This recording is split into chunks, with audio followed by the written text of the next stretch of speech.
Hello everyone, this is Namanita. Now we are going to discuss the topic from reflection of light by plane surfaces. That is about plane mirror. So plane mirrors are made by depositing a silver layer on one side of a glass plate. Okay? And then the silver layer is protected by a paint. So silver metal is one of the best reflectors of light. Right? You can observe here in the picture. So this is front side of a plane mirror. Right? And back side of plane mirror, that is a silver or aluminium coating on glass plate and covered by paint. Right? So here nowadays instead of silver, a thin layer of aluminium is used to deposit on a glass plate. Yes, because aluminium is much cheaper than silver and it also reflects light very well. Hence, the thin layer of silver or aluminium is a reflecting surface at the back side of the mirror. Right? Here plane mirrors are made by depositing a silver layer one side or aluminium layer is coated one side. Because this aluminium and silver are best reflecting surfaces at the back side of the mirror. Okay.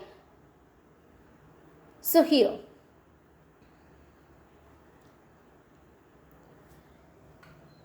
look at this figures 7a and 7b. Right. Here let us suppose that you have been given a plane mirror strip.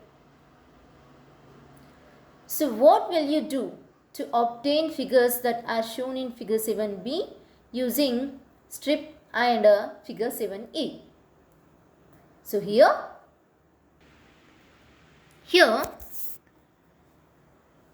draw the figure 7a on paper. Okay, first of all draw the figure 7a on paper and place a plane mirror strip on the figure 7a. So in different places we can get the figures as shown in here 7c. Right? So in such manner that you see one of the figures as shown in this 7b. Okay, so when we draw this figure 7a on a paper, when we place a plane mirror on the strip, that means on figure B, right? So here in different places we can get the figures of this 7c. So here reflection of light by plane mirrors. So aim for this activity is verification of law of reflection. So here the required materials: mirror strip, drawing board, white paper, pins, clamps, scale and pencil. So what is the procedure means? Here first of all take a drawing board and fix a white paper on it with the help of clamps. Okay, now draw a straight line AB.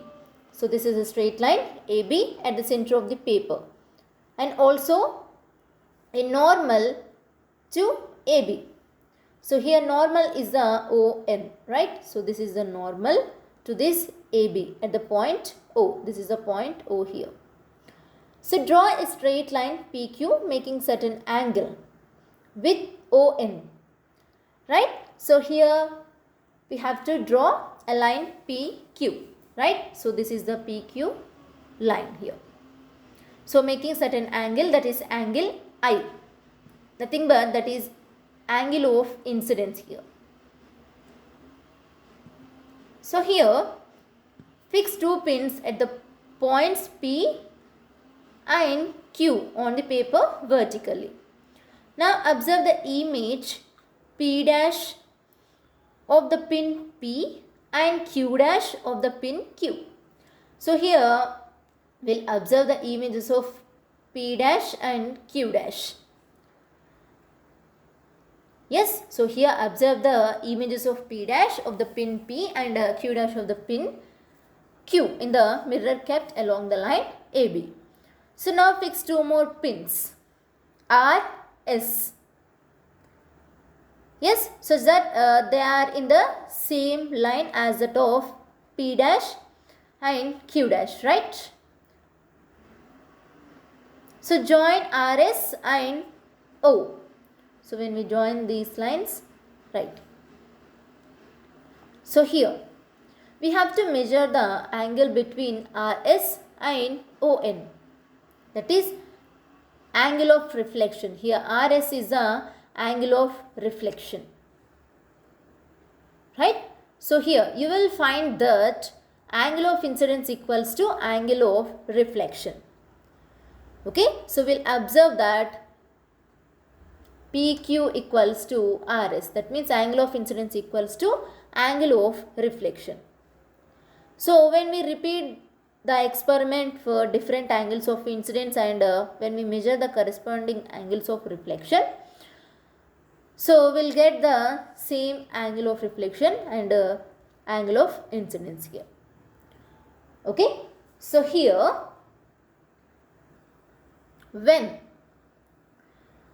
if you are taken angle of incidence at 30 degrees, we'll get angle of reflection also 30 degrees. Okay. So here angle of incidence is equals to angle of reflection means that is S. So we can write here S. In second case, if the angle of incidence is 40 degrees, then angle of reflection also 40 degrees. So this is also S. Both are equal. So if it is 50 degrees angle of incidence, the angle of reflection also 50 degrees. So this angle is also equal here. So if the angle of incidence is 60 degrees, angle of reflection also 60 degrees. So here also we can say angle of incidence equals to angle of reflection. So here is the angle of reflection equals to the angle of incidence in all cases? Yes. Here angle of incidence equals to angle of reflection. So this proves the first law of reflection. Okay. So this proves first law of reflection.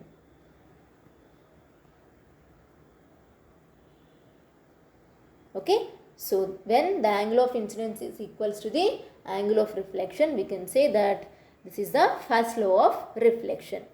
Okay. So in which plane does the incident ray, reflected ray and normal lie? That is known as second law of reflection. Okay. So the incident ray, reflected ray and normal will lie in the same plane. Then we can say that is the second law of reflection. Okay. So here plane of reflection. So in this above activity, the incident ray is the ray which passes through the points P and Q. Okay. Touching the paper. So the reflected ray is a ray which passes through the points R and S touching the same paper, right? And ON is a normal to the mirror at point O. So you can see here this is the AB line on the paper. So this is a incident ray, that is PQ, right? This is the reflected ray, that is RS. And from point O we can draw the normal, that is the N. Here ON is the normal to the mirror at point O. So here, do the two rays and normal lie in the same plane? So here all the rays are lie in the same plane, right? So you can see on the incident ray, reflected ray and normal or lie in the same plane, right? So you can see here. If the incident ray, reflected ray and normal or lie in the plane parallel to the plane of the paper, so where will that plane be? So here assume that the heads of all pins pares at points P, Q, R and S. Yes, so are at the same height. Here the incident ray is a ray which passes through the heads of the pins which are located at points P and Q. And reflected ray is the ray which passes through the heads of the pins which are located at points R and S. So where will be the normal, and in which plane will the incident ray, reflected ray and normal lie? So here the plane in which the incident ray, reflected ray and normal lies is the plane of reflection. Okay, we observe incident ray, reflected ray and normal are all in the same plane. So we can say this is the plane of reflection. Okay, so here how,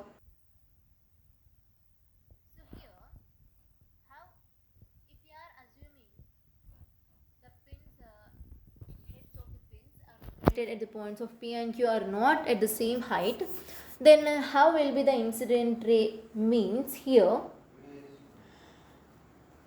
the incident ray of PQ show their heights in the plane surface, right?